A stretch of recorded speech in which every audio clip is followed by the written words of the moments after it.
actually.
a town board meeting for Monday, April 22nd, 2019 at 7:06 p.m.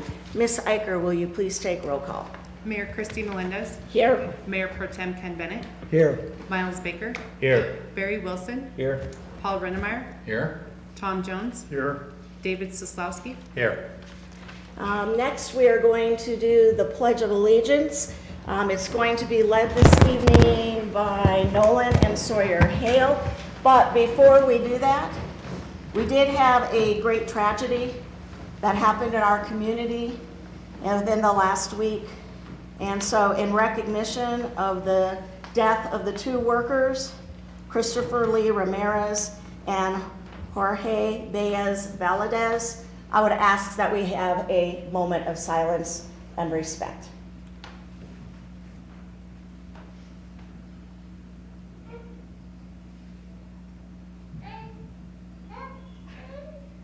Okay. And with that, boys, you want to lead us in the pledge? Sure. I Pledge allegiance to the flag of the United States of America and to the republic for which it stands, one nation, under God, indivisible, with liberty and justice for all. Thank you.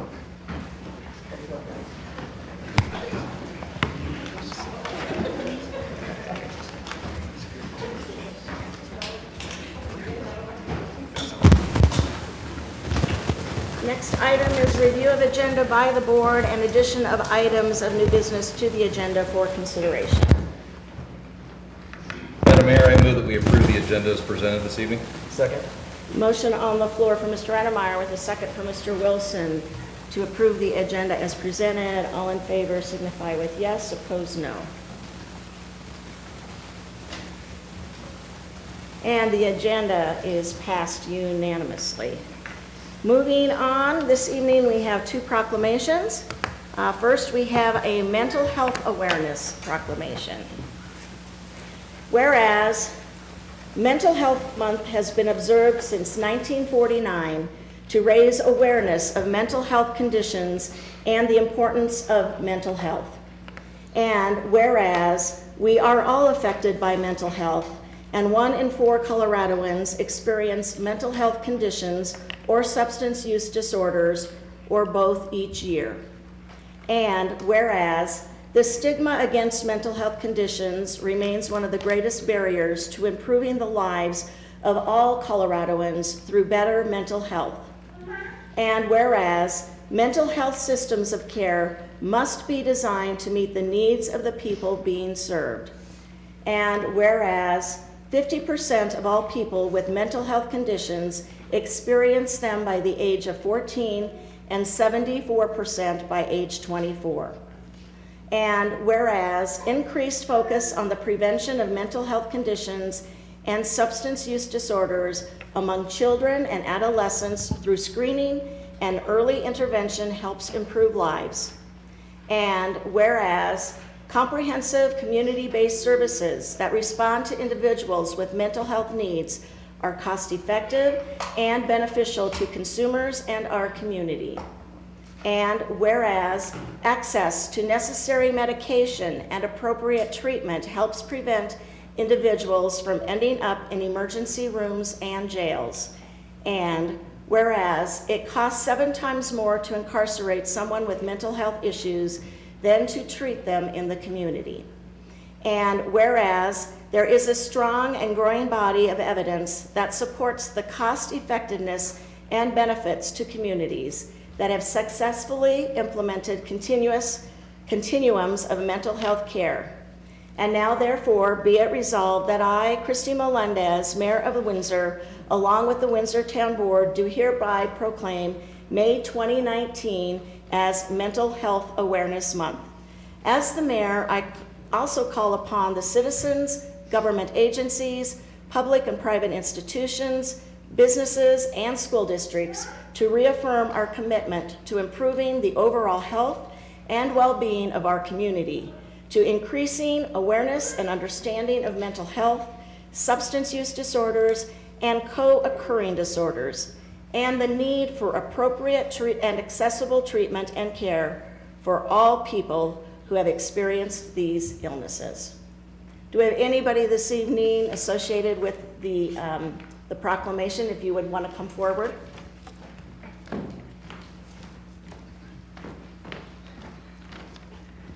Thank you, Mayor Melendez and town board members, for having me here tonight and for reading that proclamation. My name is Rachel Iverson, and I work with Lori Stolen, and we have started working together on the new Larimer County Behavioral Health Services Department. And I'm very honored to be here today, especially as a member of Windsor, the town of Windsor. I'm grateful that I have the opportunity to speak on our behalf today. And I just have a few words to say, if you'd permit me. On January 23rd, 1841, Abraham Lincoln wrote to his law partner in Washington, "I am now the most miserable man living. If what I feel were equally distributed to the whole human family, there would not be one cheerful face on the earth. Whether I shall ever be better, I cannot tell. I awfully forebode I shall not. To remain as I am is impossible. I must die or be better, it appears to me." Lincoln is cherished in American history as an impressive historical figure who overcame great odds. He is one of the most revered former presidents, and his accomplishments, social policies, skills as commander-in-chief, and talent for oration are historically vital.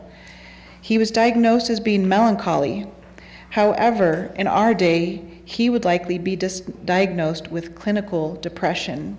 He lived in a time where mental health was misunderstood and mistreated, truly an unknown illness. He contemplated suicide countless times throughout his life due to the pain of his mental illness, yet he still made personal and historical achievements. We are fortunate to live in a time where we can more accurately diagnose and treat those struggling with mental illness. Mental illness doesn't discriminate. It doesn't care what race, nationality, age, gender, culture, or socioeconomic status a person is. In a country and a county where floods, tornadoes, mass shootings, and other devastating events have taken homes, businesses, and precious lives, our humanity and charity rise above. And we've come together as a unified community to support and care for one another during these times of need. Mental health is an ongoing struggle and debilitating illness that continues to affect our community, our residents, our family members, friends, schoolmates, neighbors, and co-workers who suffer from untreated depression, anxiety, bipolar disorder, post-traumatic stress disorder, alcohol and substance use disorders, and other issues. This is another circumstance in which we need our community's strength in numbers, knowledge, and compassion to overcome. We must continue to push for parity in treatment for mental illnesses as any other chronic health issue. Please join us in proclaiming May as Mental Health Awareness Month, as we have the exciting opportunity, not just in May, but every day, to help others seek the help they need. As we all take the time to learn about the effects of mental illness, we can be better prepared to help our community members, and we can achieve the goal of lowering the negative stigma surrounding mental illness. Then we can roll up our sleeves and get to work by saving lives of those around us who are too ashamed to admit they need help or simply don't know where to find it. We too, like Abraham Lincoln, can make noteworthy historical accomplishments. Thank you. Thank you. And I am proud and happy to also serve on the Behavioral Health Policy Committee, which now is moving forward with Larimer County's initiatives to create not only additional program, but in the very near future, a facility to accommodate a lot of the increases and the things that Rachel just read about. So thank you. We also have a proclamation this evening as well for the Economic Development Week. Recognizing May 6th through the 11th, 2019 as Economic Development Week. Whereas economic development promotes economic well-being and quality of life for their communities by creating, retaining, and expanding jobs that facilitate growth, enhance wealth, and provide a stable base. And whereas economic development stimulates and incubates entrepreneurism in order to help establish the next generation of new businesses, which is the hallmark of the American economy. And whereas economic development engages in a wide variety of settings, including rural and urban, local, state, provincial, and federal governments, public-private partnerships, chambers of commerce, universities, and a variety of other institutions. And whereas economic development attracts and retains high-quality jobs, develop vibrant communities, and improve the quality of life in their regions. And whereas economic development works in the town of Windsor within the state of Colorado. And now therefore be it proclaimed that I, Christy Melendez, Mayor of the Town of Windsor and Town Board of the Town of Windsor, do hereby recognize May 6th through the 11th and recognize as Economic Development Week and recognize the efforts of our Economic Development Department in the Town of Windsor and remind individuals of the importance of this profession in expanding career opportunities and improving quality of life. Would our economic development person just like to come forward and be acknowledged? Come on up, Stacy. Thank you, Madam Mayor and Town Board members. It's been my pleasure to be the Economic Development Director for the Town of Windsor for 8 years, and I've been in the profession for over 20, and I can't say that there has been a better place to work where I felt more supported and embraced by you, the board, and the community. So thank you for this proclamation. Thank you for all your hard work that you and your team do each and every day. And with that, we're on to item 5, the long-anticipated 2019 Arbor Day Poster and Poetry Award presentations.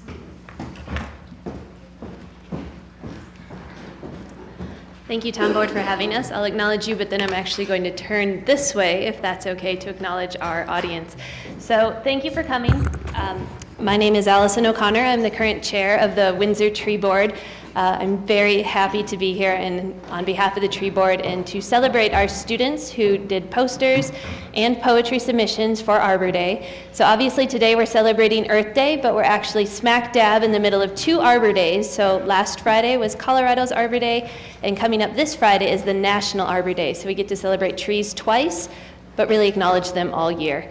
What we plan to do tonight is have the first 3 schools come in. We'll usher the students in, acknowledge them for their posters, which they submitted to us back in December, so eons ago, if you're in elementary school. The award winners will be featured in our 2020 Tree Board calendar. And all of the posters are still on display at the Art and Heritage Museum on 5th Street through the end of the month, through actually April 28th. So if you haven't been able to go see it, it's an incredible display. We thank Caitlin and her staff and Evie and Walter for making that a really special event for our students. So without further ado, we will have the students come in. Wendy, who is the vice chair of the Tree Board, is going to announce the names. We'll do handshakes, and then for parents and supporters of the kids, there will be plenty of time for you to get your photo with Mayor Melendez. So thank you for coming. Happy Arbor Day, happy Earth Day, and without further ado, here's Wendy. Alrighty, not everyone was able to attend tonight, but I would like to recognize all the poster winners, whether they're here or not. So you may not see a face with a name, but that's okay. Theme this year is Trees Are for Everyone. And it was a really fun theme, I think, for the kids to do. We had some great entries. It was hard to decide as usual, but Trees Are for Everyone was an awesome theme, and I think these winners will show that they captured that theme. So from Tozer, we have a couple honorable mentions. I'm making stuff up now. Honorable mention, Oakley Durango in the 1st grade. Honorable mention, Avery Nightingale from the 1st grade. 3rd place from Tozer, Denton Whitaker in the 2nd grade. And we have our lone representative here from Tozer. We have Layla Brunk from the kindergarten class.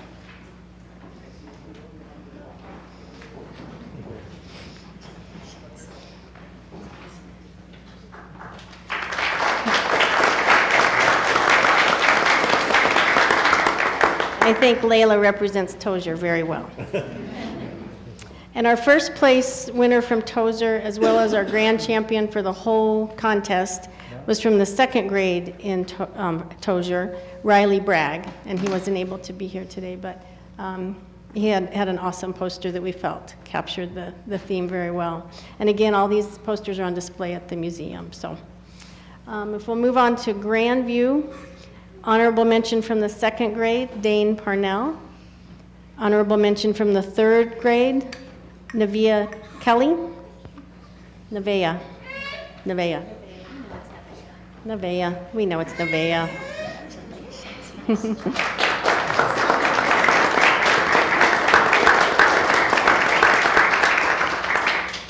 Third place from Grandview is from the fifth grade, Reagan Annabelle. And a copy of their poster is on their certificate, so.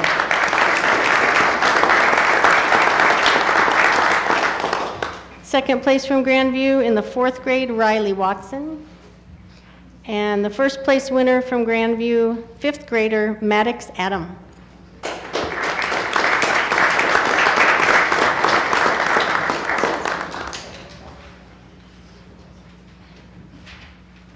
His was our only entry done in all pencil, so it's very, very unique, and it's a very cool poster. Alrighty, on to Mountain View. Honorable mention, fifth grader Madison Palmer. Honorable mention, fifth grader Lauren Uphouse.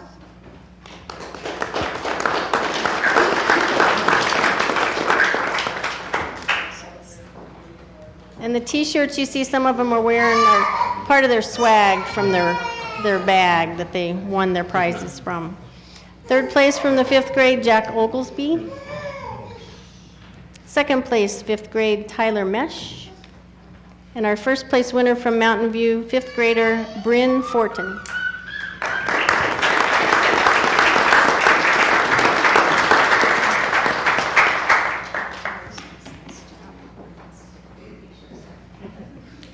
You can't get away that easy, Bryn. Alrighty, we have our second group of students coming, so we'll switcheroo parents, make room for the other parents of the other half. Nice work, everybody.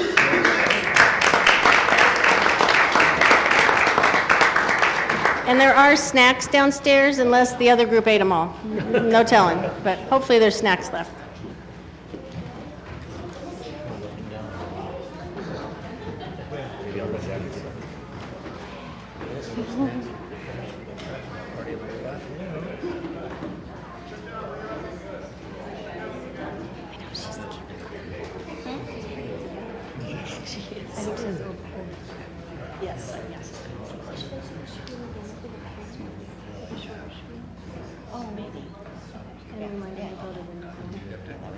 Have you been to the museum? No, I need to. I did. It's overwhelming to see all the artistic talent. And you know, Caitlin does such a good job of displaying them all. How many total entries did we have? Do you know?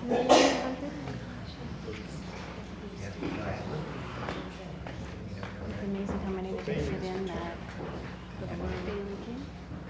Bailey Ison.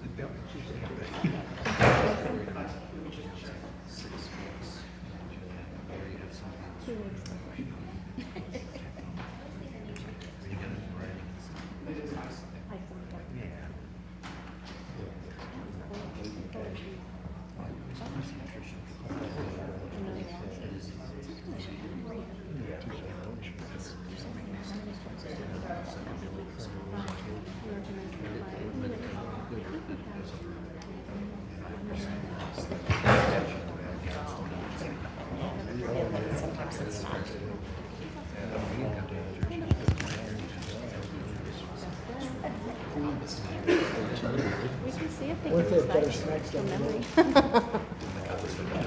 Oh, did you?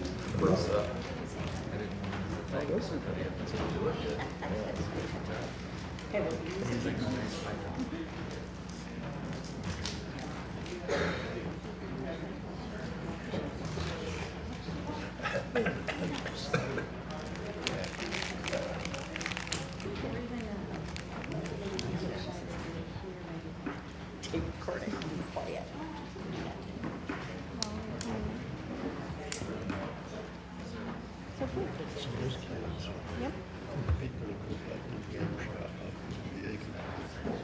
Welcome, Group 2. I just wanted to go through a little bit about why you're here. So my name is Allison O'Connor, and I'm the chair of the Windsor Tree Board. It is a pleasure to have you here. We are here to celebrate our students who did both poetry and poster submissions for Arbor Day 2019. All of the posters and poetry contest winners will be featured in the 2020 Tree Board calendar, all of which your students, so your children will get a copy of that, and there will be extras for grandparents as well. We are celebrating Earth Day today, but we also just acknowledged Colorado's Arbor Day on Friday, and we have another National Arbor Day celebration this Friday. For those of you who haven't visited the Art and Heritage Museum, all of the posters and poems are on display through April 28th. It's on 5th Street. It's a wonderful display. We thank Caitlin and her staff and the volunteers who helped make that a roaring success. So what we're going to do is invite the children who are here to come in, shake hands with the mayor. Obviously, parents, you can have the opportunity to take a photo with your child as well. And afterwards, we will go downstairs to reconvene and enjoy some snacks that you may have already enjoyed. So without further ado, Wendy Ball is the vice chair of the tree board, and she'll be reading the names. So thank you again for coming, and also to the teachers and for everyone for their support for this wonderful event. Alrighty, we'll start with Skyview. And again, not everyone's able to be here, but we'll read their names and acknowledge their winnings as well. So honorable mention from the 2nd grade at Skyview is Iva Talmadge. Honorable mention from 3rd grade, Parker Hay.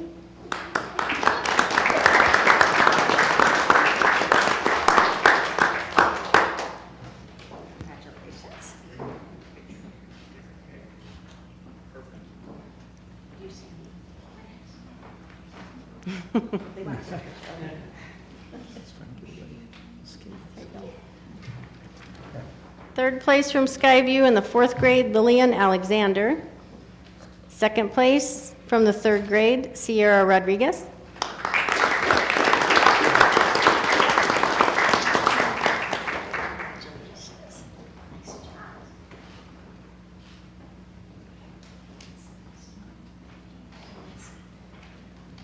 And our first place winner from Skyview in the 4th grade, Noah Sokolowski.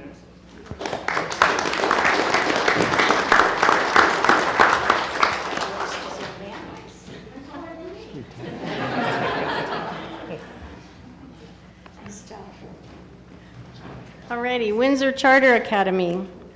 Honorable mention from 1st grade, Christopher Schumacher. Honorable mention from kindergarten, Kinsley Simmons.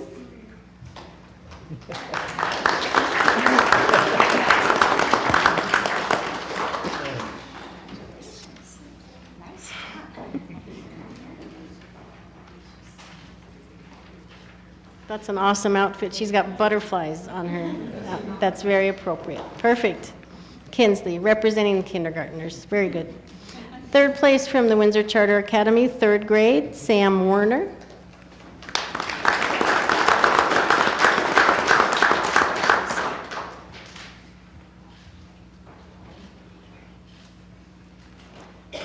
Second place from the 5th grade at Windsor Charter, Reagan Lederhos.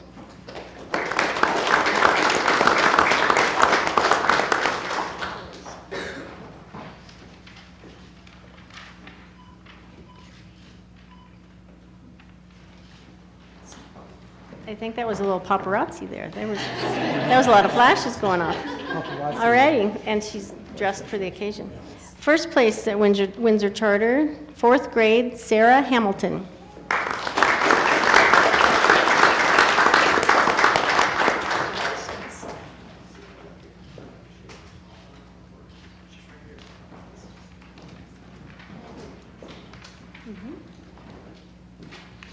We really couldn't do this without the teachers, sorry to butt in, but we do want to recognize Melanie Schaefer. I just saw her, where'd she go?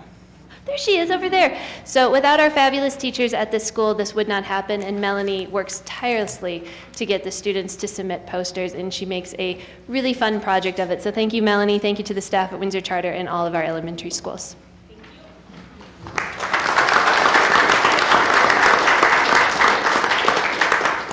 Alrighty, once the student gets to middle school, they're done with posters. They get to move on to poetry. So it's really cool, the poems that they come up with. They're very creative. So our middle school poetry contest from the Windsor Middle School will recognize our top 5 entries here. So honorable mention is, the first honorable mention is Bailey Isom.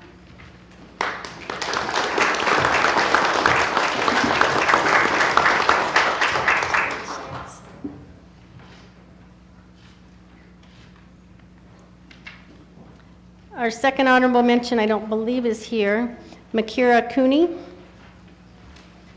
Sorry if I said the name wrong. Third place, Ryder Hockett.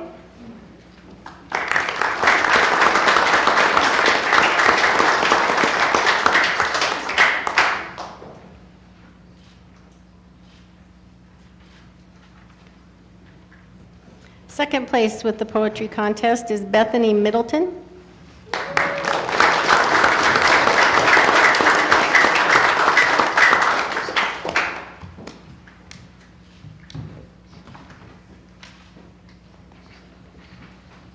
And our first place poetry winner from the middle school is our best dressed little gentleman here, Matthew Beckage.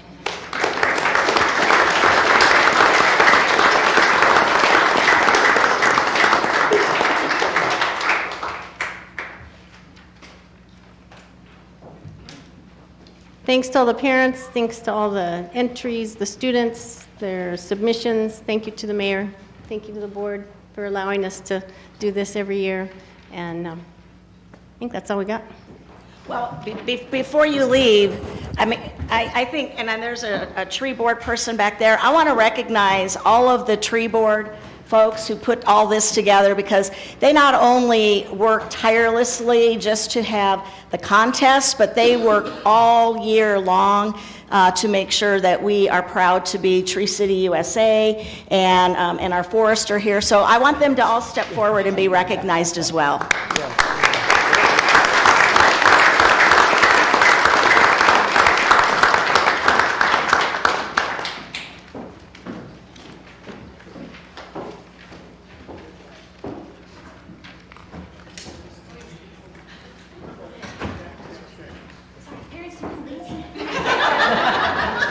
So those parents, yes, they can all be excused. They were waiting for the all rise. All rise. Yeah, as the judge shakes his chair. All rise.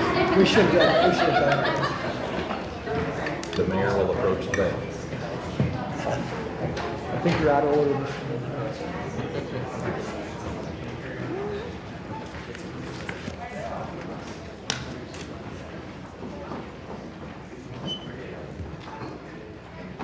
Okay, and then our next item on the agenda is board liaison reports. Town Board Member Baker, speaking of trees, Tree Yes. Board and Historic Preservation Commission. Thank you very much. I would also like to thank the Tree Board for another wonderful Arbor Day celebration. They did an amazing job, as usual. Their May meeting has been canceled, and they will pick up again in June. The Historic Preservation meeting was canceled due to the snowstorm we had, and their next meeting will be this Wednesday at 5:45 p.m. at Town Hall. So, thank Okay. you. Town Board Member Wilson, Parks, Recreation, and Culture Advisory Board, Poudre River Trail Corridor. The big news for Parks and Recreation would be that the Village East Park as well as the Windshire Parks will open in the first week of June. So that's a big deal. And then for the Poudre River Trail, the town of Windsor along with Timnath and Larimer County are pursuing a Great Outdoors Colorado grant to finish that connection on the west end of town at River Bluff, connecting Windsor, Timnath, through Larimer County into Fort Collins, eventually under I-25. So that's it for this week. Mayor Pro Tem Bennett, Water and Sewer Board. Water and Sewer Board met a week and a half ago. They got an update on the snowpack and water supply for next year, which is very positive. Then they went on a tour of our wastewater treatment plant. Okay. Town Board Member Rennemeyer, Chamber of Commerce. The only update I have on the Chamber of Commerce is we've been interviewing and have gotten to a finalist for the executive director position. I don't know that I'm at 100% liberty to say who that individual is yet, because they have not formally accepted the offer of the board and have not been voted in by the board yet until our next regularly scheduled meeting on the second Wednesday in May. So I hope to know more by our next meeting. Okay. Town Board Member Jones, Windsor Housing Authority and Great Western Trail Authority. Yes, Madam Mayor. Great Western Trail Authority is going to put out a request for bids for the 7 miles of trail between Severance and Eaton. And those will go out on the 14th of May. The engineering department here is assisting us with getting those bids ready and advertising. And then those bids will be opened on the 2nd of June. And hopefully they will come in on our budget, and we'll be able to get going on that this summer. There's also 2 trailhead designs underway in Severance and in Eaton. We received, I guess you'd call it a grant from the American Society of Civil Engineers, who select projects in northern Colorado to donate their design time to to the benefit of different communities. And so we were very fortunate that they agreed to work on the design of both those trailheads. The Windsor Housing Authority met last week. They have been having weekly meetings with the architect and contractor for Golden Meadows. And they've been having what they call meet and greets out at the Century 3 to find out what kind of amenities the residents would desire in that particular new facility. They're hoping to have their financing in place by next February and construction beginning next summer of 2020. And tomorrow night, town board representatives, housing authority representatives are going to meet with Severance Town Board again in ongoing discussions about forming a joint housing authority involving the 2 communities. And that's all I have. Okay. Town Board Member Kozlowski, Clearview Library Board and Planning Commission. Thank you, Mayor. First, quickly on the Planning Board Commission did meet on April 17th, just last Wednesday. There was a major subdivision filed for Water Valley, 27th filing. That's that empty space kind of right along 7th. As you move from Water Valley south toward town, they're going to have a subdivision in that area, about 70 homes. And then I guess secondly, as you recall, we had decided that a use by right within a zoning will just be a site plan message or communication from staff. There were a couple of those at the Planning Commission. Those are now in fact on our board packets today. So if you had taken a look at that, there's the one site plan for the Kang subdivision. The library board is due to meet Thursday, April 25th. The agenda has been posted, released. The fairly standard administrative matters, but they are going to start focusing on their strategic planning process going forward and engaging a strategic planning consultant. They're also going to be doing a typical annual review of their bylaws to see if any updates need to be made to that document. Thank you. Okay.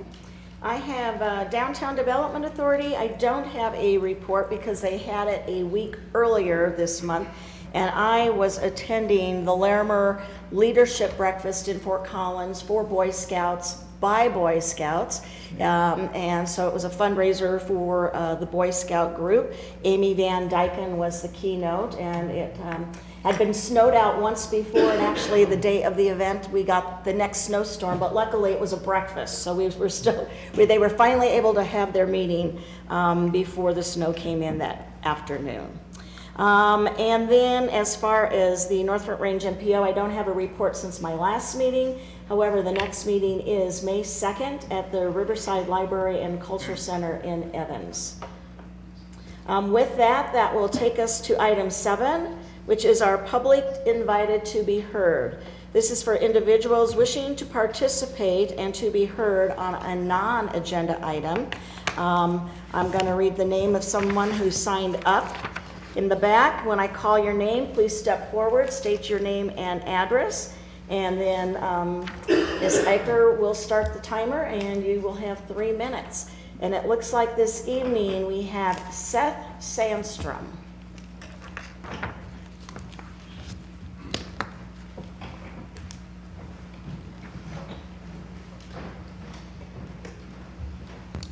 Good evening, Madam Mayor and Town Board. My name is Seth Sandstrom, and my address is 10101 15th Street.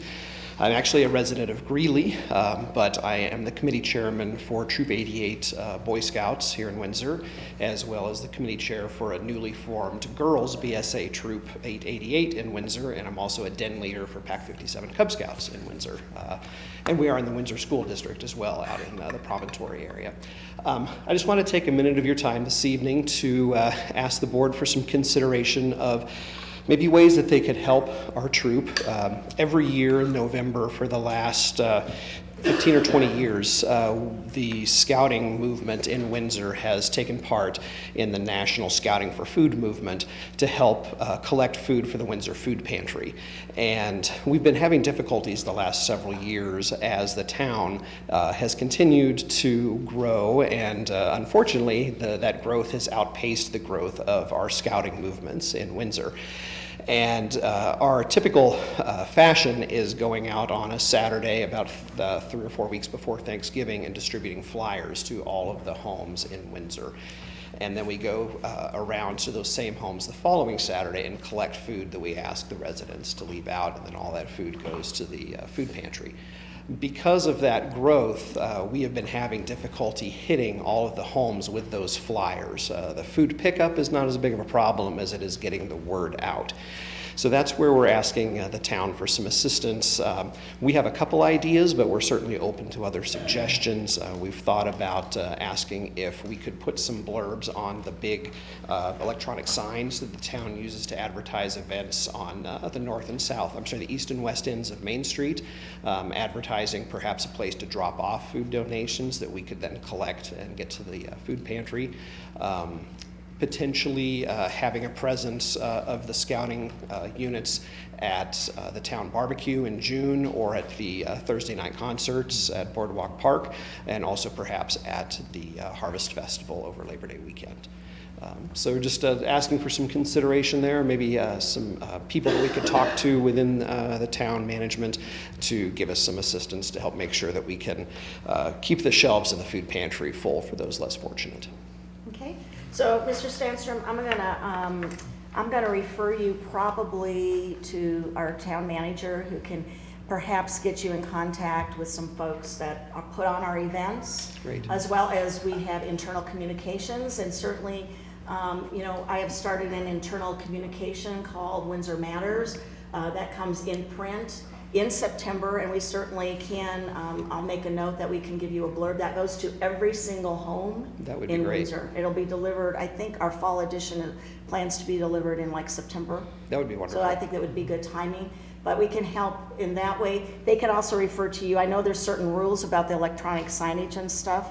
And we also are kicking off our first ever Community Cares Day or night, which is June 27th, and we're just our meeting to start the planning on that next Tuesday. Okay. So there may be ways that we can also definitely think about how we can have you participate and involved to help those others in our community who Yeah, need we it. would love So, that opportunity. okay. Thank you very much. And just wanted to say we've got a lot of our older scouts with us this evening, working on satisfying requirements for their citizenship in the community and communications merit badges. So thank you for letting us join you tonight. Yes, and thank you for volunteering and doing what you do for our next generation of leaders to come. Great. Thank you very much. Thank you. With that, we'll move on to item B, the consent calendar. We have 3 items this evening under the consent calendar. We have minutes of the April 8th, 2019 meeting. We have resolution 2019-35 and a report of the bills for first quarter. Any comments or a motion regarding the consent calendar? Madam Mayor, I'll move or approve the consent calendar as submitted. Second? Motion on the floor from Mr. Kozlowski with a second from Mr. Renemeyer to approve the consent calendar as presented. All in favor vote yes, opposed no. and the consent calendar is approved unanimously. Moving on then to our official action this evening under item C, board action. Our first item this evening is a public hearing for ordinance number 2019-1587, an ordinance revising and readopting the methodology and cash in lieu payments pursuant to the intergovernmental agreement concerning land dedication or payments in lieu for school purposes entered into by the Town of Windsor and Weld County School District RE4. Legislative action, looks like we will have Mr. McCarter giving presentation, but I would seek a motion to open public hearing. So moved. Second.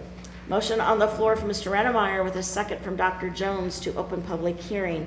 All in favor vote yes, opposed no. Public hearing is now opened. Mr. McCarter. Thank you, Madam Mayor. Before you tonight is an ordinance that would amend the Windsor Municipal Code to incorporate a new schedule of fees for land dedication in lieu of land dedication that has been requested by the school district, the Weld County School District RE4. This is all built around an agreement that was entered into many years back that allows us to condition development approval on satisfaction of land dedication and or fee requirements that are approved by the district. And occasionally, the last time we reviewed the fees was quite a while ago. This year we've been presented the methodology and the accounting from the district. We did that during a work session to explain how those numbers were determined, and we also had some follow-up questions that were answered by the district as well. So where you are now is that based upon that record and the request of the district to amend the code to call for these fee assessments, you are at first reading of the ordinance. We do have a representative of the district here. Ms. Watson is here to answer any specific questions you may have. But for the record tonight, my recommendation is that you rely on what was presented to you during the work session and also what was presented in response to those follow-up questions. Are there any questions for Mr. McCarter? Or did you want to come forward and add anything at this time? Our representative from the school? Pretty much covered it. Okay. Specific questions. Okay, are there any other specific questions? I asked mine. Okay. Asked and answered. Well, so then if there are none from the board, this is the public opportunity. Is there anybody who wish to come before the board on this agenda item? Now would be the time. Okay. Seeing none, I will make note of that for the record, and I would seek a motion to close public hearing. So moved. Second. Motion on the floor from Mr. Rennemeyer with a second from Mr. Baker to close public hearing. All in favor vote yes, opposed no. Public hearing is now closed. Moving on to ordinance number 2019-1587. An ordinance revising and readopting the methodology and cash in lieu payments pursuant to the intergovernmental agreement concerning land dedication or payments in lieu for school purposes entered into by the Town of Windsor and Weld County School District RE4. Mr. McCarter, any further information? The one thing I do want to tag on to this is this amends the code language, specifically the table with all the fees in it. But Mr. Soslowski actually pointed out that this agreement is about to expire. So we have begun the conversation with the district to extend the agreement, and that will come back before you at some point in the form of a resolution. And I would expect, I'm not certain what the timetable is for that, but it should be relatively soon. But with that, I have nothing else to add. Okay. Is there anything any of the board members wish to add or say at this time? If not, I would seek a motion. Madam Mayor, I move that we approve ordinance number 2019-1587. Second. Motion on the floor for Mr. Bennett with a second from Mr. Rennemeyer to approve ordinance number 2019-1587. All in favor vote yes, opposed no. And the ordinance passes unanimously. Moving on to item 3, resolution number 2019-36. A resolution approving and adopting an intergovernmental agreement for reimbursement of construction and related expenses for roadway improvements to the town of Windsor, Colorado, between the town of Windsor and the Poudre Tech Metropolitan District, New Liberty Road and 7th Street. Legislative action, and Mr. Hale will be giving presentation this evening. Mr. Hale. Thank you, Mayor, Town Board. So I'm going to just give a little overview on resolutions 36 and 37 because they're basically the same thing. It's the same agreement. They're just different because there are two different metro districts involved. So in 2018, the town conducted a traffic study, and two intersections, New Liberty and 7th and New Liberty and County Road 13, both met 2 out of 9 warrants for a traffic signal. And just meeting one warrant is enough to justify a traffic signal, and we met 2. And according to engineering, we were close to meeting a 3rd as well. So these are definitely problematic intersections in the town. Our experience historically has been that roundabouts are significantly more expensive than traffic signals. For example, the last one the town constructed was about $1.1 million, and you could contrast that to $350,000 or so for a traffic signal. So accordingly, we did budget for 2 traffic signals in this year's budget. When the engineers started to survey and look at these intersections and residents became interested in what work we were doing, we had a lot of interest in meeting with the town and determining whether or not we'd be willing to do roundabouts instead. It was at this meeting with Martin Lind where when we told him how much we paid for roundabouts, he said, well, geez, I've used Crow Creek. We built roundabouts for a lot less than that. How about we partner with the town, we'll go and we'll solicit bids from Crow Creek and see if we can build them for less. And true to form, he actually came back and there's 2 identical bids in this packet where these roundabouts would be about $650,000 each. I think given this cost, it's a lot less than what the town has paid for in the past.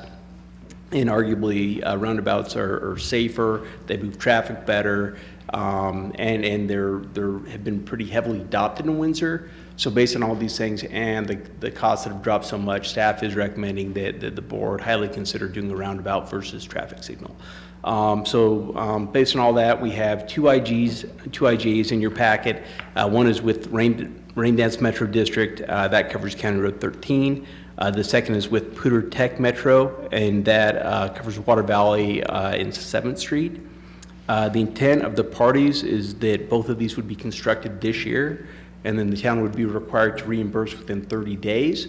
And then the final piece is, while we had budgeted $650,000 this year, the town does have an ample fund balance in the road improvement fee.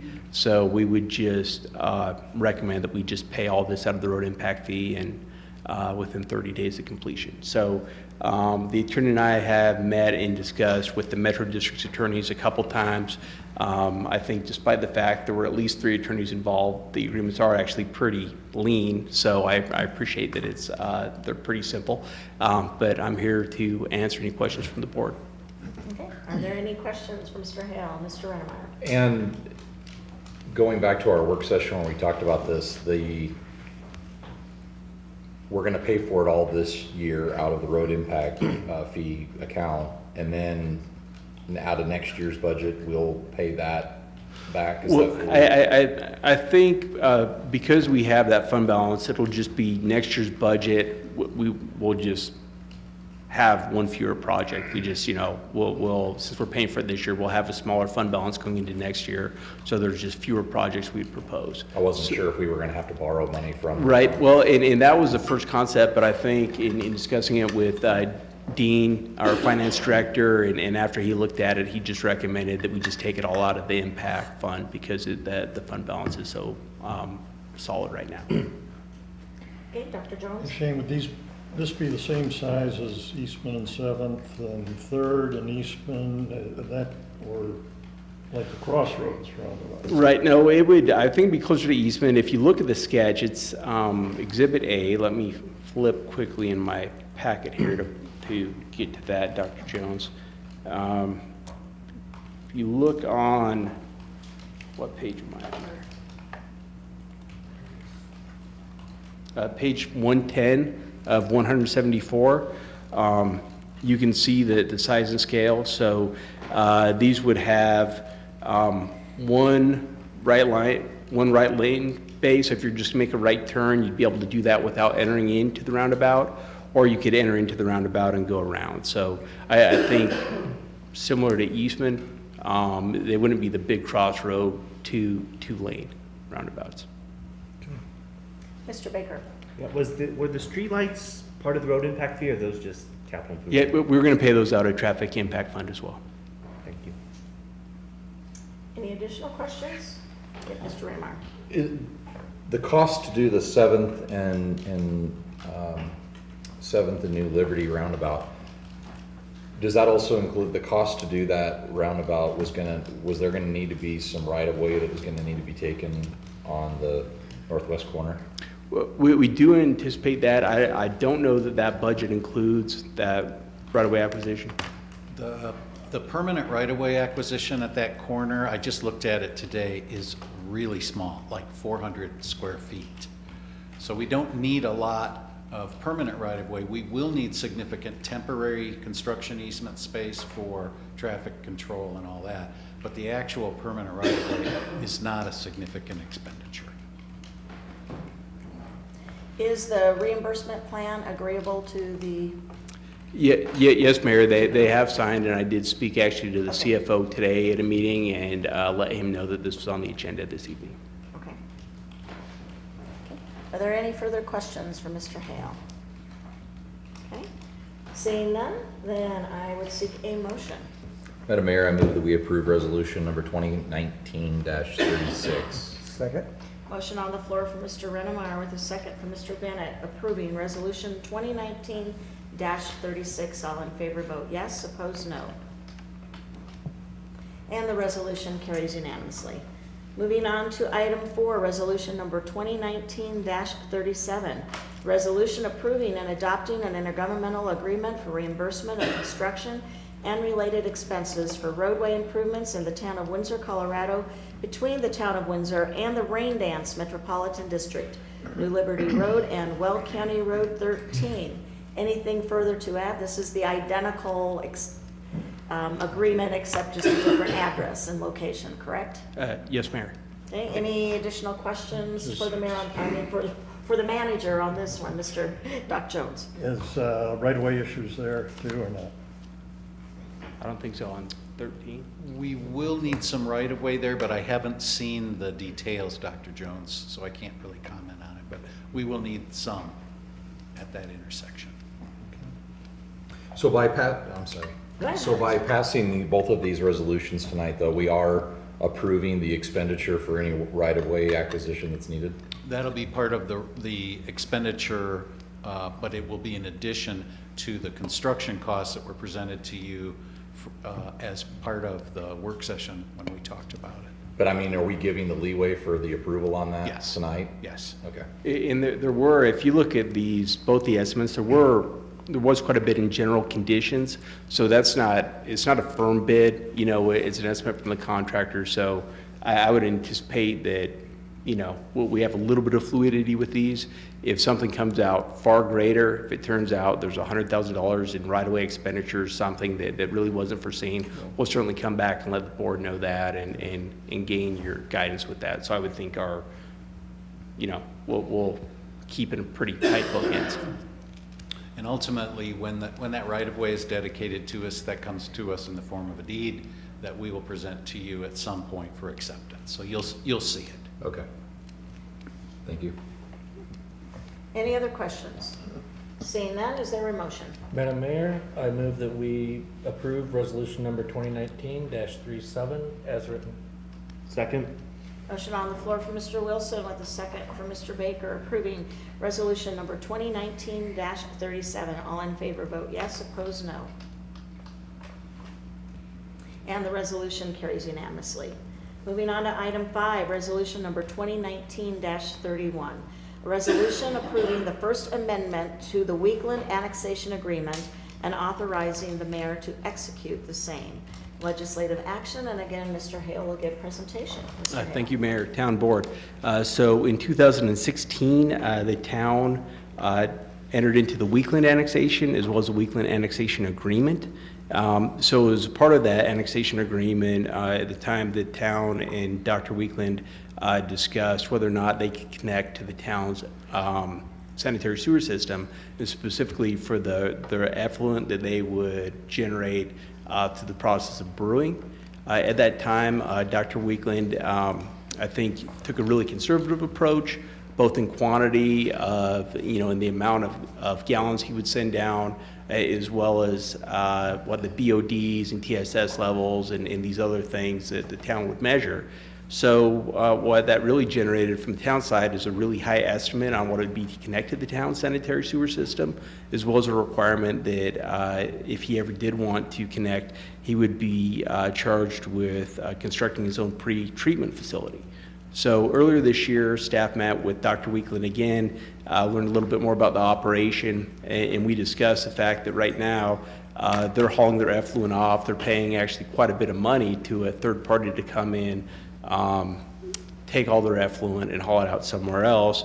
And this really didn't seem that equitable because most breweries are connected to town's effluent systems, and it seemed a little bit unusual that we'd have this current system. So Dr. Weekland provided the gallon amount that he actually generates each month, as well as actual TSS and BOD numbers to the town. Our wastewater treatment supervisor, Dennis Markham, took a look at those numbers, and lo and behold, they were significantly less than what we'd first estimated. And so what this precipitated were two things. One is that our estimate now to connect to the town is significantly less than what he was given. And then also, staff doesn't think that there's any reason to require a pre-treatment facility because, again, the TSS and BOD numbers are so low, it just wouldn't warrant that. And so there is... Okay, so we have talked about revising the agreement. I guess the other highlights I would offer in this agreement are that it provides for regular sampling of the effluent, discussing it with Mr. Markham. That'd probably be 3 or 4 times a year. We'd arrange it with the Weeklands because the brewing process basically means that sometimes they would have a lot of effluent and other times they wouldn't have any. So we'd really need to coordinate with them so we understood when they were going to actually discharge so we could sample that. And the other highlight in there is that we thought that it'd be good to put a trigger point where if their total TSS and BOD numbers were high enough at some point, they would have to pay an additional sewer capacity charge. Honestly, staff doesn't think that it's highly likely that we're going to hit that trigger because the next time that we update the town, the way we charge monthly for sewer, we believe that we'll probably just add a sewer surcharge every month when people are putting these higher effluent amounts into our system. That's the way that most neighboring jurisdictions charge. And so if we're collecting monthly for that, there'd be no reason to get a higher sewer plant charge. But again, we put that in the agreement just in case. And I guess the only other highlight that I would add is that the financial difference, the delta now for the Weeklands is $11,333. So that would be their connection charge. In discussing with them, we've discussed allowing them to make 11 equal payments to the town. Normally we do get the money up front, but given the fact that they're a long-standing, reputable business, they're not going to go anywhere. The town takes zero risk in taking it on a monthly basis, and I think it goes just to the business friendliness of the town and just, if they'll pay us monthly, it's really all the same difference to the town. So with that, I would say both Dr. Weekland, I saw him in the back, and then we also have Dennis Markham and Terry Walker here if the board has any questions. Okay, Mr. Reiner. Is there any lift station that's going to be necessary to be able to move from their property to the main? They've already have a small force main system in there, so I think that they would just gravity feed to, Pat, do you want to come up? I don't think there's going to be an additional one, and it wouldn't be one for the town. Cost to the town through maintenance? No, I think it's a pretty small connection for the Weeklands. They have a storage tank, and then they have a force main system. So it's similar like when we looked at the force main for the sewer line going from Turner's down into the town. It's just a lot smaller scale. Okay. Good afternoon. Good evening. We have Could you a please give your name and Pat- address just for the record? Pat Weekland, 6461 Highway 392, Windsor. We have an E1 lift station that's capable of lifting way more than what we will produce at that facility, that carried over to the sewer line just east of the Grease Monkey. But it's, it gravity feeds into a pump station, and lift it out into your sewer line. It's pretty simple. What do you say? Thank you. Yeah, well, Any additional? Okay, are there any additional questions? So what's the monthly, so the overall payment is $11,333, and normally we Yes. would get that up front, but we're going to collect that over, Over 11 equal payments, and so it's, let me get to that, this iPad is finicky tonight. On page 134, is that right? No, I'm sorry, well, yeah. No, it's right 131 is after where that. I'm seeing the. I'm sorry, yeah, it's, Page 136 on. yeah, thank you, 136 on the bottom, adjustments to the sewer plant adjustment fees. We lay out the $11,333 overall, and then on the next page under B, we say the installment payments, and so the installments are $1,030.30. Well, I'm sorry, $1,030.27, and the final one is his balloon payment of $1,030.30. Wisely move that 3 cents off to the end of the payment. Yeah, well, it's deferred. We're giving them the big one for the end. Appreciate it. Yeah. I'll have you know that I actually did that math. Oh, For all of you who are here, I actually did that math. I'm sorry, I didn't realize I that, so we didn't may miss want a to. penny. And I also didn't expect it would get that much attention. Any additional questions? Okay. Is there a motion? Madam Mayor, I move to approve resolution number 2019-31. Second. Motion on the floor from Mr. Rennemeyer with a second from Mr. Bennett, approving resolution 2019-31. All in favor vote yes, opposed no.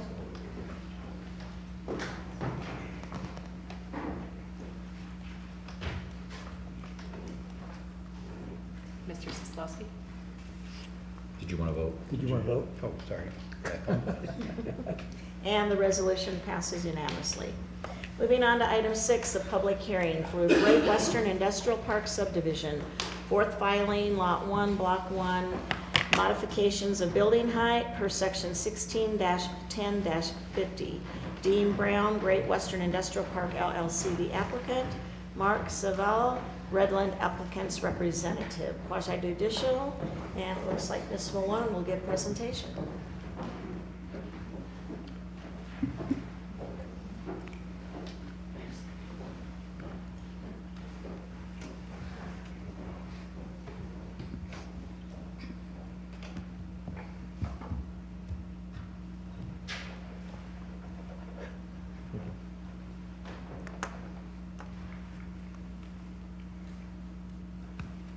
I move we open public hearing.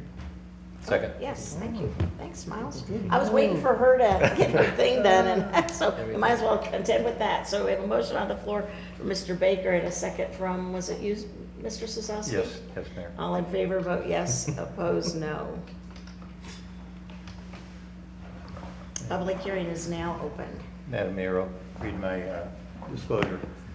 This matter did come before the Planning Commission, and I need to point out that in my capacity as the town board liaison to the Planning Commission, I was present at the commission meeting during which this matter was previously presented. I wish to state that my participation in the Planning Commission proceedings has in no way influenced me in my capacity as a town board member this evening. I will make my decision and cast my vote this evening based solely on the evidence presented during this public hearing. Thank you. Please proceed. Thank you, Mayor and Town Board. The item before you is a height review for Great Western Industrial Park subdivision for filing Lot 1. The property is located north of Eastman Park Drive and east of Great Western Drive. just northwest of the Vestas property and within the master plan for Great Western Industrial Park.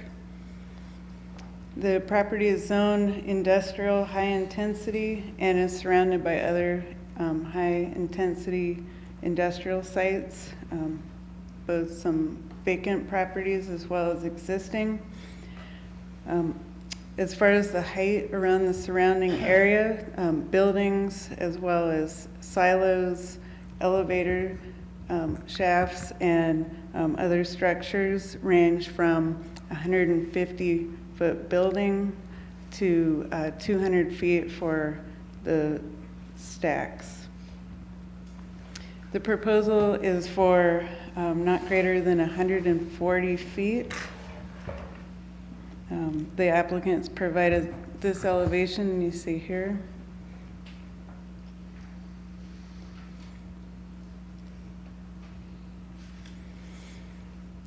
And the code requires that the applicant prove that the shadowing does not negatively affect adjacent properties for greater than 3 months. This shows December 21st, 9 a.m., 12 p.m., and 3 p.m., followed by March 21st. The criteria for height modification include impact to views. This is not adjacent to any residential properties. It is adjacent to some existing buildings, but this is, again, in the middle of an industrial park with both planned and existing industrial uses surrounding it. There's minimal light or shadow impact on adjacent properties. And the proposal does not invade privacy on adjacent properties. And the proposal is also consistent with the heights in this industrial park. The proposal is consistent with Chapter 5B, Growth Framework of the Comprehensive Plan. At the Planning Commission meeting of April 17th, the Planning Commission forwarded a recommendation of approval to the town board for the height not to exceed 140 feet. Staff requests that the following be entered into the record: the application, supplemental materials, staff memorandum, and supporting documents. That includes the resolution in your packet, any testimony during the public hearing, and the recommendation. And again, here are the approval criteria. I'm happy to answer any questions, and the applicant is here as well. Okay. Did the applicant have anything further they wish to add this evening?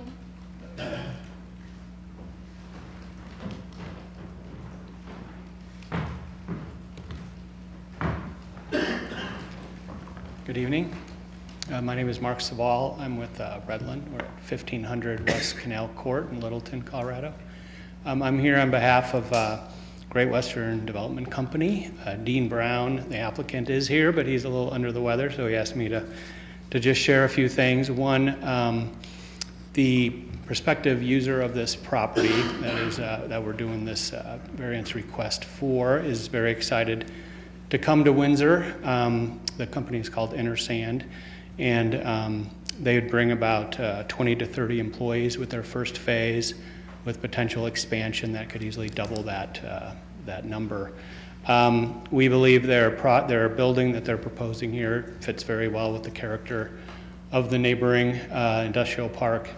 The 140-foot height is comparable to the Owings, Illinois development, which is immediately to the east, as well as some of the developments south within the park, such as Halliburton and Front Range Energy. So I think that presentation was very clear, and we just wanted to share that the user would be extremely appreciates your considering this request and is excited to move to Windsor if with this approval. Thank you. Are there any questions for Ms. Malone or Dr. Jones? What's the nature of the business? Intersand is a production company that makes kitty litter. Yep. I think they're based in Canada. This would be their first move into the United States. Any other questions? Mayor? Oh, yes, Mr. Sislowski. Thank you. I almost gave you a... JD counts. If I could ask Ms. Carlin to go back up, and, can you go back to the slides where we had the shadow studies? The property directly to the north, I guess it's across the railroad tracks then, is that in Windsor?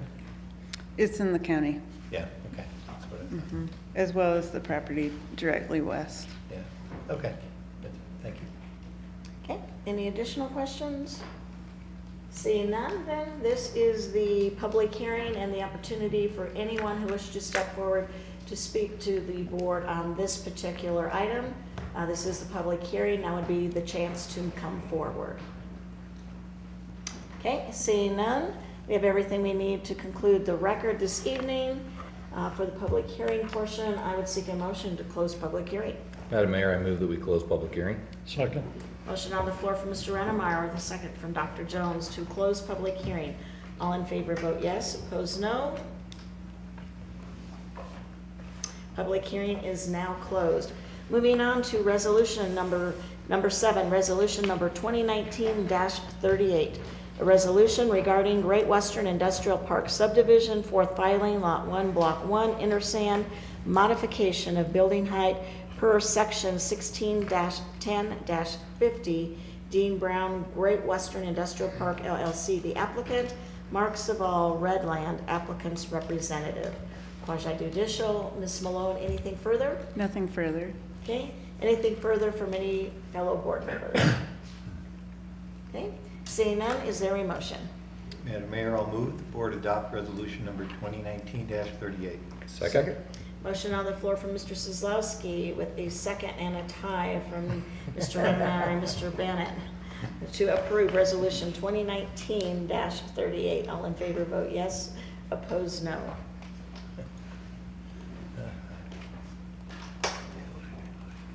And the resolution passes unanimously. Moving on to item 8, our financial report. Mr. Moyer. Yes. Thank you, ma'am. In your packet is the financial report for January of 2019. We added a couple features and changed a few others. As we go through the report, I'll point them out. But that changes being aside, we did have a very good month again in January. We sold a lot, we issued a lot of building permits, and subsequently the construction use tax collection was very high in January. Also, sales tax was in good shape. I did want to point something out about that. It's on the chart on the bottom of page 2. You see on the sales tax, about the middle of the chart, it's showing a negative 1.5% over last year. It's a little bit of an illusion. And what I mean by that is in January 2018, we collected a one-time sales tax payment of $260,000 some dollars. It was on a big job at Vestas. So if you take that outlier aside, out of 2018, actually 2019 is higher. So no reason to be alarmed there. On the first new thing is on page number 4. In the middle of the page there, that's what we have it broken down by what we call our geo sales tax codes that detail the different areas in town and the sales tax we got from them. We used to do a pie graph like the one below it for the industry, but we tried something new here in the middle of the page for this year's report. I was looking at it earlier, and I think maybe I'll try and make the print bigger. It's a little hard to read there, but I'll work on it for next time. The next new item is on page number 5. There's a chart at the top of the page. This is concerning general fund expenditures, year-to-date, I should say. The red line is the year-to-date budget, and the blue filling under the line, at most places under the line, is the year-to-date actual. This was a new idea this year.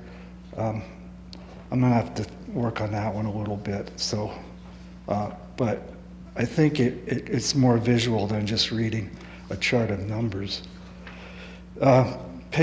Speaking of charts of numbers, page number 6, we've had this one in here since almost the beginning.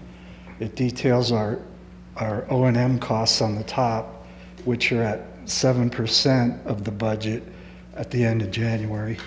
The chart at the bottom is capital projects, which is at 5%, leaving the total budget at 6%, which is less than our benchmark for January of 8.3%.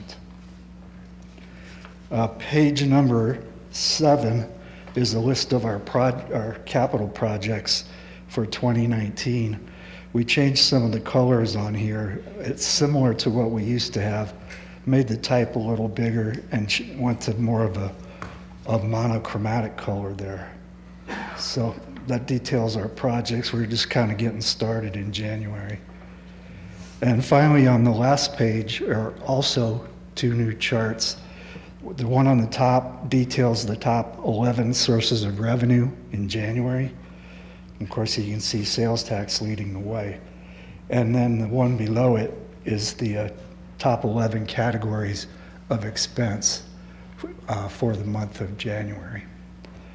So that being said, short of any questions, I will answer for you. That is the report for January. Are there any questions for Mr. Moore or Mr. Bennett? Yeah, I really appreciate the report. Regarding the geocode, Yeah. Is there an easy way to do a side-by-side comparison of, say, this is April of 19 compared to April of 18? I've been trying to do that on my own with the pie charts. Yeah. And so I don't want you to do a lot of extra work because I can go back and look at those. But what I'm interested in seeing is, the theory is that rooftops brings retail sales. And I'm looking to see if the geographical location makes any difference. I'm also thinking about transportation patterns around that. So that's why I'm kind of watching, Okay. The geocodes and see if there's any You mean like significant a changes, comparative where bar our graph or developments are. something? Yeah, so if there's an easy Yeah. way to compare, like last year's April to this year's April. Yeah. If not, I can go back and look at it, but No, I think I we have some can, I questions think about- we can put something like that together. yeah, I would appreciate it. Okay, Mr. Baker. I have a comment on page 5. Okay. That line graph, the new one, I like it. But I it's do too. kind of hard to tell which, like police and parks, it's hard to delineate which one is actually which. Right. So if there's a way to, I think we'll work on this one for next time. yeah, I like it though. Like, Parks is always low, I think, Eric, is what they were saying. These are the police. It does look to me like the mayor and board are over budget though, by basing this graph. I noticed that, I wasn't gonna say anything. That's amazing, yeah, you're rich. We're not questioning that. yeah. Eric, that's why we have it, please. Yeah. Okay, Mr. Sislowski. Dean, on your capital project status, I was kind of looking for those roundabouts on New Liberty just to see how they were handled on here. I suspect, obviously, this is as of January, and we've had some movement on the funding of those. We've got the 2019 budget on one of them for $696, obviously, but I think what I heard is these will both actually be reimbursed this budget cycle. Yes. Out of different funds, but. Yeah, what we will do is, if, we get those both done this year, which I expect we will, we'll just have to do a supplemental budget to add that other one in. Well, the other counter to that is, like, we know the 7th Street turn lanes, we budgeted $385,000 for that. We know now that solution, at least for this year, is just gonna be striping, so, you know, this is a little bit fluid. We also budgeted completely to do the widening of 392 and the turn lanes for County Road 5. We budgeted that entire project. So I think just given the fluidity and everything that's in the budget for traffic, yeah, I can't commit. We won't have to do supplemental, but I would be surprised if actually in the end we did. Because I think, you know, you add a project in, another one doesn't make it, and, you know, well, we kind of catch it in 2020. Yeah. Thank you. Any additional questions for Mr. Moyer? Mr. Moyer, on the page, what page is that?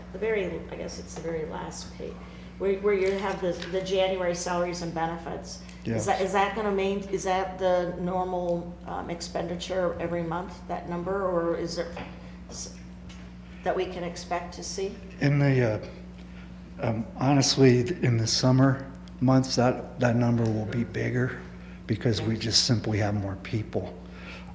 This number here, it reflects not only the salaries, but things like pension plans, the benefits packages that we offer that the town pays for, the whole shebang.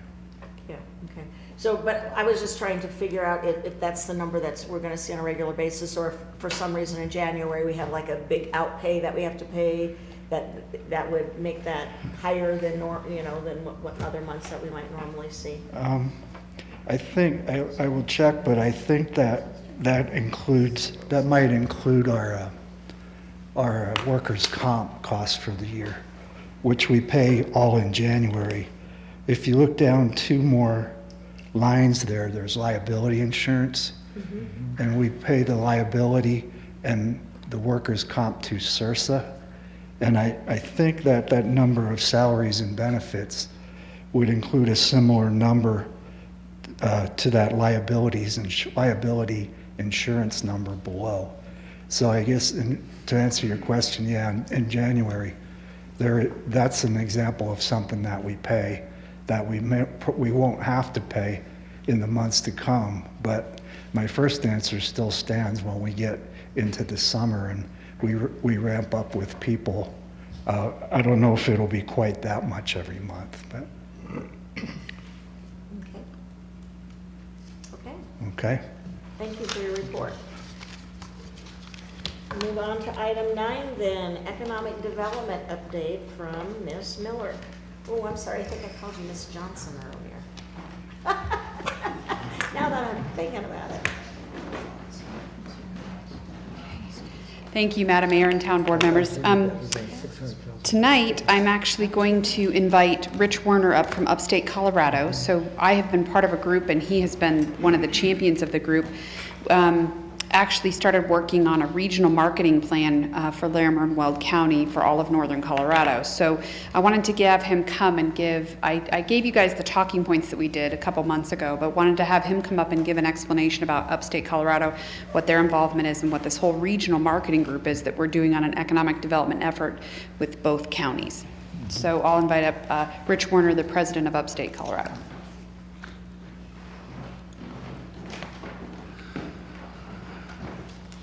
Thank you, Mayor. Thank you, Manager Hale. Trustees, appreciate your time this evening. I understand it is a Monday, it's getting late, so I will go fast through these slides. First off, many of you had an opportunity to come to the Upstate Annual Meeting, and so a couple of these updates you may have heard before, but I think it's really important to acknowledge the relationship we have with the town of Windsor.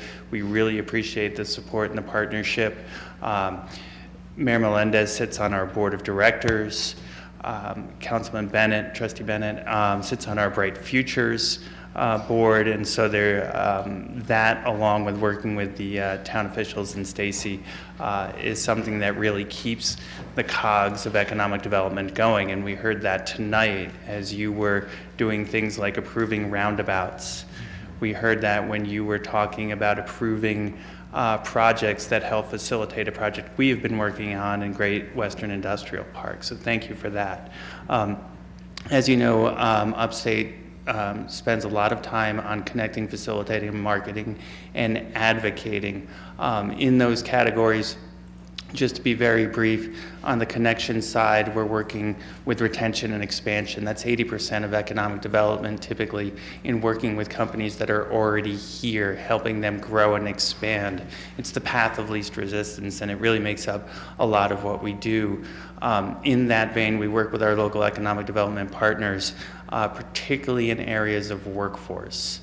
We spend a lot of time working on talent and that pipeline, and I'll talk a little bit about that in the presentation about NOCO Ready coming up. Particular to Upstate, we have a WeldWorks program. That is where we bring in the local economic developer, a local company, representatives from Ames Community College, representatives from the Weld County Workforce Center, and we come in and provide immediate assistance to companies who are having problems with their workforce. The other thing that we also do that many of you have heard of, and as I mentioned, Board Member Bennett is a part of, is the Bright Futures program of Weld County. Every single student who graduates from a Weld County school gets a $2,000 stipend for their higher education needs. That program is expanding and getting bigger every month. We are working on alignment with our industries to help cultivate that pipeline going through. The facilitation side of Upstate is our bread and butter. That is where we are working with prospects through the entire process, lead distribution and project management. We spend a lot of time on dissemination of economic reports, but we let the data, because that is what the data drives, is the key decision maker as companies are looking to come to the area. We also, as a motto, we market nationally, we develop locally. So I spend a lot of my time traveling across this country, meeting with site selectors, real estate consultants, going to trade shows and national conferences, all in an effort to promote the region. We'll talk a little bit more in depth about the NOCO Ready initiative. And then advocacy. I think a lot of you are familiar with the legislative side of what we do, both obviously what you do on a local level. We spend a lot of time working with our partners through NCLA, which is the Northern Colorado Legislative Alliance. It is made up of the Fort Collins, Greeley, and Loveland chambers, along with Upstate Colorado. This is where we're spending a lot of time during the legislative session. I've spent a little bit of time in Denver, particularly on this one, advocating on pro-business issues. This is not the forum for any particular legislation, so I will move on that. But we do spend a lot of time making sure we're helping our businesses succeed for the long haul. So that being said, we have been working with all of our economic developer partners on an initiative called NOCO Ready, the Northern Colorado Regional Economic Development Initiative. What we did is we looked at how we are marketing the region as a whole and collectively. And as I mentioned, workforce. We talk about smart, talent, and innovative business minds. We talk about how our population and our jobs and industries are growing really fast around here. Within that is a need and a benefit of having a robust talent development pipeline, which is producing workers for today and our next generation.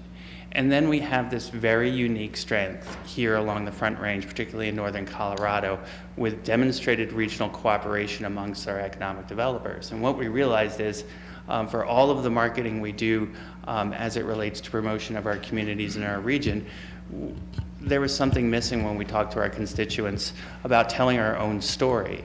And so we have gotten together with 35 different communities, the Chambers of Commerce, CSU, UNC, Front Range, Ames Community College, the workforce development boards, the economic developers in the region, to start on a continuous basis forming these messages that we just talked about and opening up the door for obviously a whole lot of marketing campaigns to leverage the existing system in a collective effort.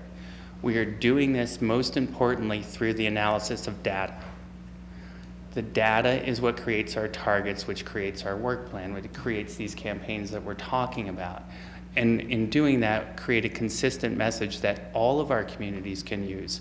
the counties can use it, the local communities can use it, and we can use it on a regional basis, along with our partners at the state, who we've also spoken with, who will be taking these assets and helping us promote them. So I'm going to start going through these slides a little quicker. You will see some data slides and things of that nature. I've kind of gone through the what, but what we're seeing is, as we are targeting industries, we know things are really good right now. We all see the growth numbers. We see the population growth numbers. We see it in our sales tax reports and all of these different things. But it may not always be this way. In fact, it probably won't always be this way. And so we're looking at what the data is telling us and how we are projecting 3 to 5 years out, where we need to concentrate on, where the growing industries are, and where we need to diversify.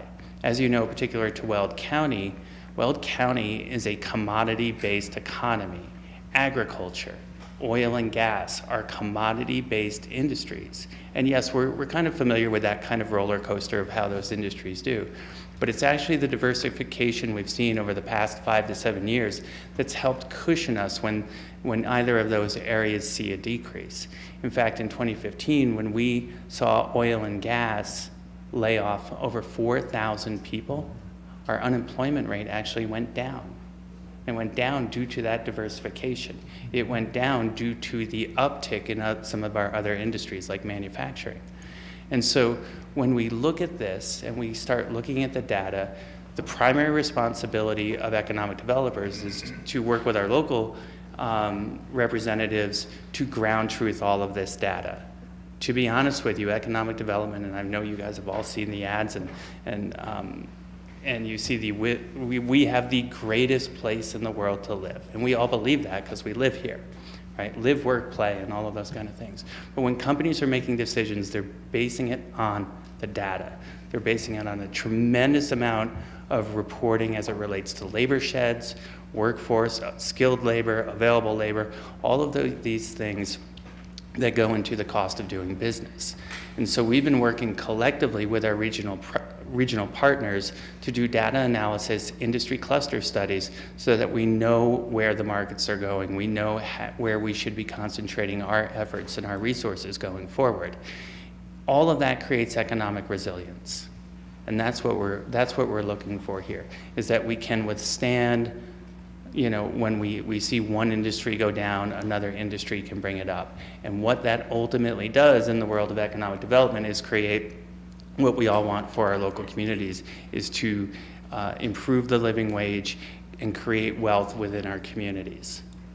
So I'm going to go through these really quick because I'm not here to do a data study and a report on the economics of the region. But I just wanted to show these to you, to show you some of the things that we're looking at as these decisions are being guided. And you can see in there, we're looking at percentages of particular industries. We're looking at the actual numbers of employees in those industries, the growth margins, the tax bases, all of these different things that help create this economy. And Windsor is a great example of what we talk about when we talk about a regional economy.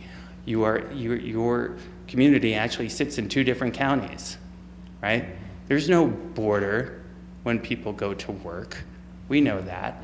And so what we are spending our time doing is kind of busting some of these myths of, Larimer versus Weld County, or this political group can't work with this political group. It's not public versus private. It's all of these different things. It's not community development or economic development. By the way, this evening, when you did your Arbor Day recognition, and I was a proud father of one of those kids, that's great community development. Those are the kind of things where community development and economic development work hand in hand. And so as we go through all of this, and this is actually my last slide, and all of that mess of dots you see on there shows you a little bit of what our labor shed looks like. In Weld County, our 3rd largest industry right now is actually commuters. 80,000 people a day leave Weld County. And so we know that people every day are leaving Windsor to go to work in Greeley and Fort Collins and everywhere in between. And so the messaging that we've been working with our local partners on is, how are we collectively telling the story of economic development? So I just wanted to come and give you a quick very quick overview of that, and I appreciate your time, and I'm happy to answer any questions. Are there any questions? Yes, Okay, Mr. Sosowski.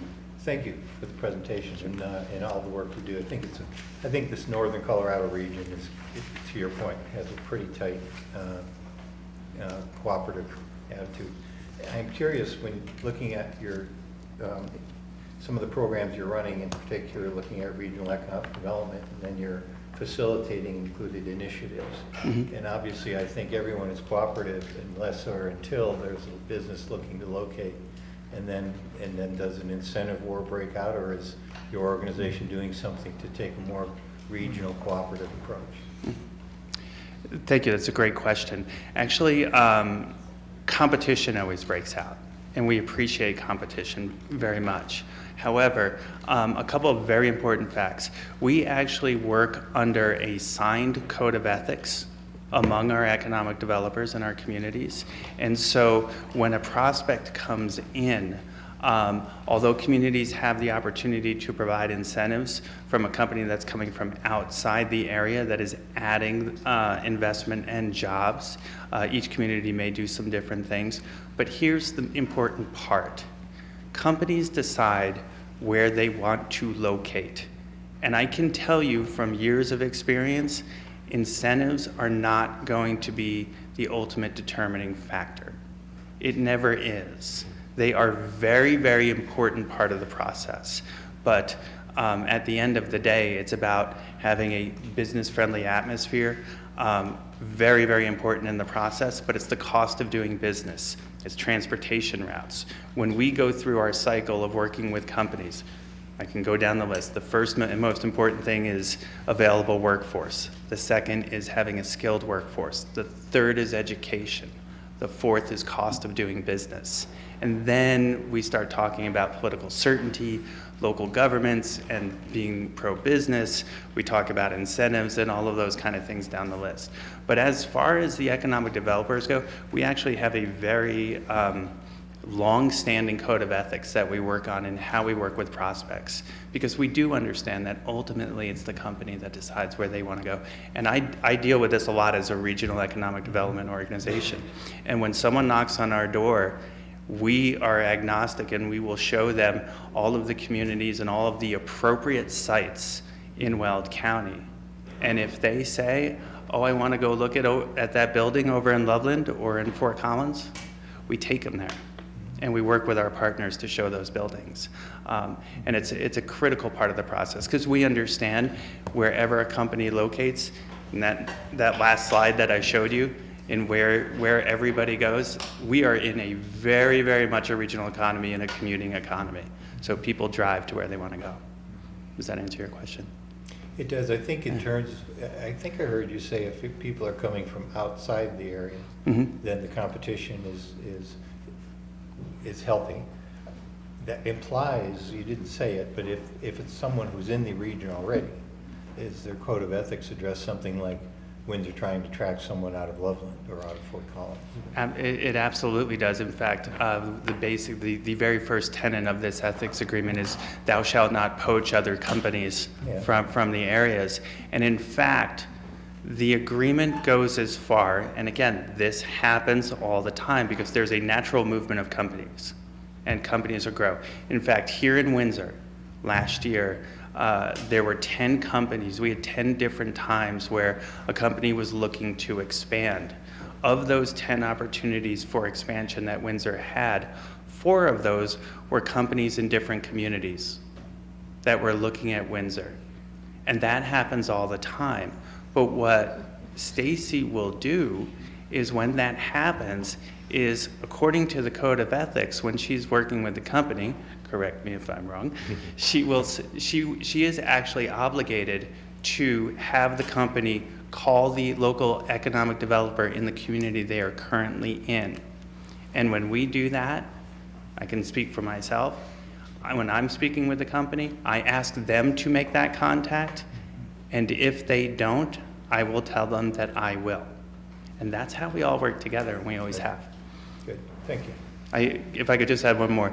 A lot of times this will even go as far as to, I've seen communities which will give the exact same incentive to a company so that the company isn't playing communities against each other. So yeah, we pick up the phone a lot. We all talk. Additional questions? I think this presentation wasn't in our packet, and I think some board members I saw were trying to capture some of that data, that good information, so I'm assuming that you'll get that to us, Stacy? Okay, great. Thank you. Thank you so much for your presentation. Thank you. Moving on then to item D, communications. Communications from our town attorney. Nothing further from me. Okay, communications, let's see, from town staff. Anything further, Mr. Lucas? Ms. Malone? Mr. Moyer? Chief? Nothing. Well, why don't you come and talk about your drug take-back day, though, just so that it's, We do it so often. yes. Yes, the drug take-back is coming up. We'll be staffing that at the police department. Sir, could you state your name and address, please? Yes, sir. Rick Clinic, 300 Walnut. Oh, thank you. You're gonna make his day. His car's parked right out there if you want to check it. Yeah, the take-back's coming up. We've been doing this for a number of years now, and we've been highly successful each time we've done it. The only difference is this year, we have to take the drugs to Denver Saturday after the take-back's done. Immediately. In the past, they would come up to us and pick it up as they did the rounds, so it's a little more inconvenient, but it is well worth the effort. When we stop seeing the number of, that amount of drugs turned in, then we might reconsider it, but right now we'll continue to do it. We also do some pickups at like a Good Sam from the other areas that people can't get into us, so we try to make out to those areas as quickly as we can, so. Thank you. Okay, thank you. Communications from our town manager, Mr. Hale. Yes, Your Honor, I just want to remind the board that this week we have our community cleanup days. It'll be this Friday and Saturday. It will be, oh, you have the flyer, Mayor. Good, were you going to mention that? Do you have anything to add? It'll be Friday, Saturday. It'll be at Kyger Reservoir. It'll be from 9 to 3. It'll be 9 to 3 both days, and we are going to use that as an opportunity to collect brush and brush recycling. Any residents that have reached out to us and have complained about not having that service, we've tried to let them know about the service specifically, and communications is pushing that message out. So utility customers, so they have to be. Well, just in town, so whether it's storm sewer, water, it's just proof of town residency. So everybody in town, at the very least, gets at least a storm drain bill, so. Okay, good. I had a couple of folks who reached out to me that were a little bit worried about that.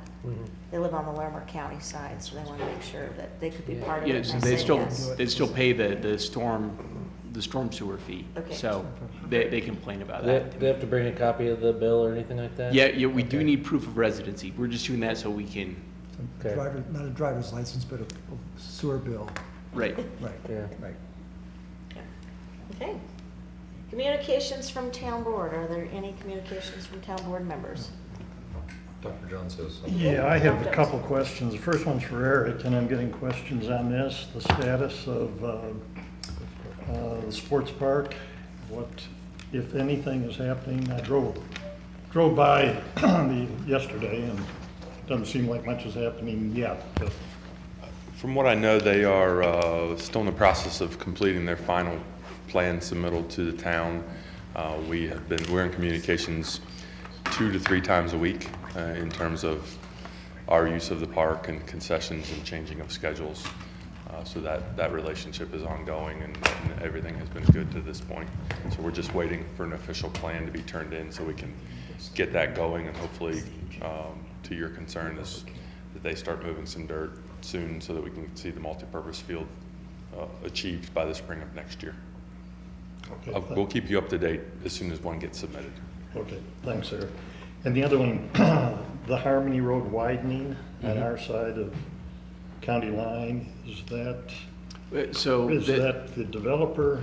That who's is the doing all that? developer who's doing that, and I did ask Dennis Wagner if he had any update as far as timing of that or what the plan was, and We haven't had much communication from the developer right now, but that work that's happening on our side of County Line Road, on the north side of Harmony Road is the developer, and that is for the Harmony Road widening. Okay, and that's one we'll be rebating at some point, road Yes. improvement. That's right. So we do anticipate that we're going to, at the very least, do that first half mile this year, and that'd be County Line Road from 13, basically halfway, half mile to County Road 15. Okay, thank you. Anything else? If not, is there a motion to adjourn? So moved. Second. Motion on the floor from Mr. Ennemeyer with the second from Mr. Baker to adjourn. All in favor signify with yes. Opposed, no. We are adjourned. Thank you. We'll have a nice day off next Monday.